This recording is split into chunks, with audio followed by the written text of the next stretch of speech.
자 그를 죽여 한 구덩이에 던지고 우리가 말하기를 악한 짐승이 그를 잡아먹었다 하자.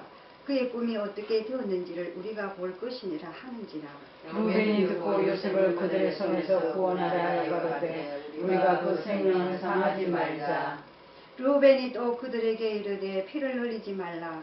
그를 광야 그 구덩이에 던지고 손을 그에게 대지 말라 하니 이는 그가 요셉을 그들의 손에 구출하여 그의 아버지에게로 돌려보내려 함이었더라. 요셉이 형들에게 이르되 그 형들이 요셉에 업고 그 입은 채색 옷을 벗기고 우리 함께 읽겠습니다. 그를 잡아 구덩이에 던지니 그 구덩이는 빈 것이라 그 속에 물이 없었더라. 아멘.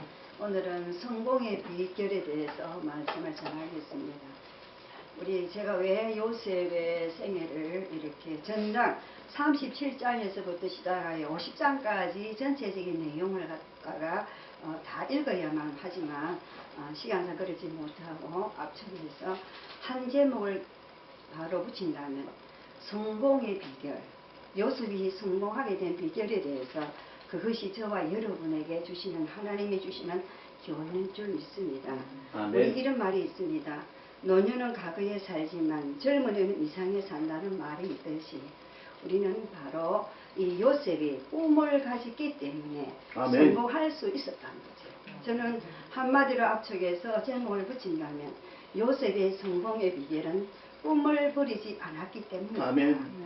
바로 우리는 꿈을 갖자는 것입니다. 비록 우리가 나이가 들고 보잘것없고 여러 가지로 부족할 수밖에 없지만 그러나 꿈은 하나님께서 주신 꿈을 우리가 소유한다면 반드시 얼마 남지 않은 여정이지만 요새까지 아름다운 남은 생애를 장식하리라 저는 믿습니다. 아멘. 우리가 이렇게 들어가서 보면은 불교가 그렇게 유명할 수밖에 없었던 것은 바로 원오대사라는 인물을 배출했기 때문입니다. 한 종교에서 유명한 인물이 나기 때문에 또 유교도 보면 그런 사람이 있지요. 이태계 맞지요? 이태계라는 사람이 있었기 때문에 유교가 유명하고 바로 우리 기독교가 이렇게 빛날 수 있었던 것은 요셉이라는 인물이 있었기 때문에 아멘. 바로 하나님께서 요셉을 통하여 요셉의 생애를 통하여 예수님의 어떤 모형이 그대로 보여진다고 저는 확신을 하고 있습니다. 아멘. 다른 성경에 다윗도 있고 모세도 있고 많은 유명한 인물들이 많이 있지만 그들은 나름대로 하다가 있고 허물진 모습들이 드러났습니다. 그러나 요셉의 생애를 우리가 들여다보면 그는 정말 크게 모순되게 허물지다 할 만큼 그런 어떤 사람이 아니었다는 것이 우리 기독교 유대교가 난 인물이라는 거지요.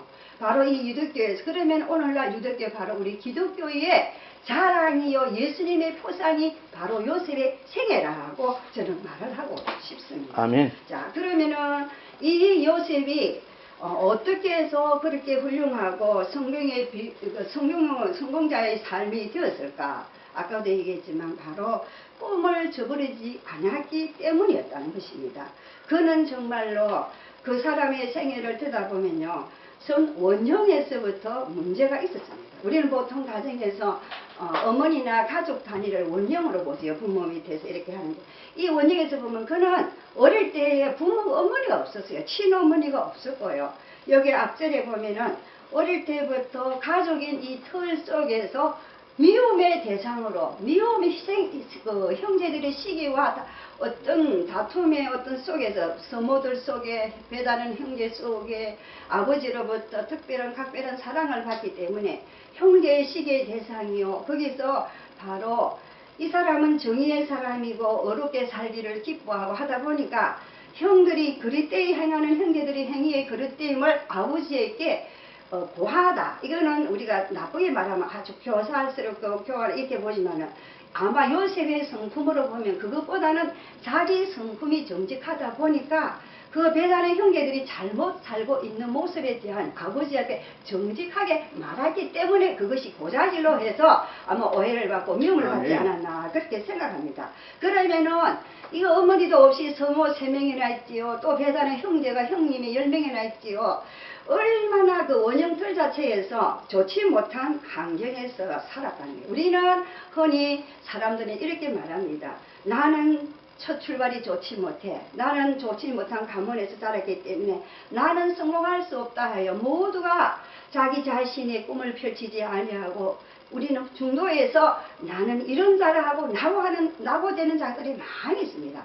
그러나 성경은 우리에게 요셉의 생애를 통하여 알려주고 가르쳐주고 있는 교훈이 있다면, 너희들은 출발이 좋지 못한다 한들 내가 너와 함께 한다면 너는 반드시 요셉처럼 형통한 자로 살 수 있다고 하나님을 우리에게 가르쳐 주고 있는 장면입니다. 바로 우리는 요셉처럼 이렇게 해서 출발하고 달려가고 있는지도 모릅니다. 우리는 이미 늦게 하나님으로부터 부름을 받고 젊을 때 그런 소원이 우리 마음에 선한 소원을 심어주지만 때로는 그 꿈이 더디고 늦어져서 이제야 우리가 목회의 길에 서서 가지로 열어가고 좋지 못한 출발이 시작되었다고 볼 수도 있습니다. 잃어버릴 것 다 잃어버리고 밟힐 것 다 밟히고 누러질 것 다 눌러져서 아무것도 우리 어떤 원정적인 바탕에서 보면은 우리가 정말 좋다고 할 만한 여건이 아닙니다.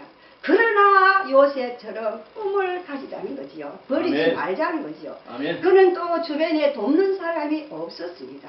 여러분 보세요. 얼마나 부모가 큰 자원자이 밀어주는 어떤 배우에서, 그러나 그는 어머니가 없지요. 또 형제들까지 미워하니까 주변에 가장 도와야 할 나의 어떤 이웃에서 나의 가장 친한 가까운 형제, 다급할 때에 형제가 돕지 않으면 누가 돕습니까? 그러나 요셉은 주변에서 돕는 자가 아니라 오히려 형제들이 자기를 버리는 자로 변신했다는 거예요. 여기 보면은 멀리 지금은 자동차가 있어서 쉽게 이렇게 장소를 찾아가고 아버지가 원하고 형제들이 어디 있다 해서 여기 가서 물을 수도 있고 저기 가서 물을 수도 있고 차를 돌리면 쉽게 가지만 중동 지방의 그 더운 날에 그 높은 산에 형들이 어디 있나 싶어 아버지 시킨 대로 참으로 순종하고 자기 딸나는 형님을 위해서 10인분의 어떤 음식을 어깨에 메고 높은 산에 여기 가서 물어보고 저리 가서 물어보고 형님 어디 있냐고 아버지 말에 순종해 찾아가 자기를 평상시에 미워하는 그 형제들에게 기쁨을 주기 위해서 아버지가 시키는 대로 하는 이 요셉의 행위가 얼마나 선하고 아름답습니까? 그런 요셉을 향하여 높은 산에 있는 형제들이 뭐라 합니까? 저기 꿈꾸는 자가 온다. 여기 보세요. 꿈꾸는 자.